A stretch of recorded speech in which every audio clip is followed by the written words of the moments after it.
folks, what we're looking at is the timer relay hooked up in series through the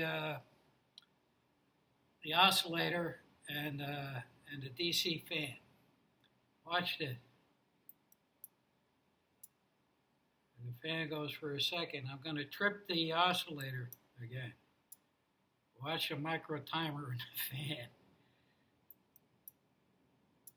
See that?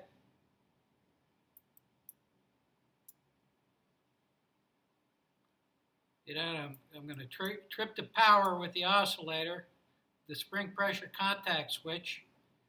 That activates the timer, and the tiny DC fan spins for just 1 second. You can see the time here in tenths of a second here as it spins. Okay.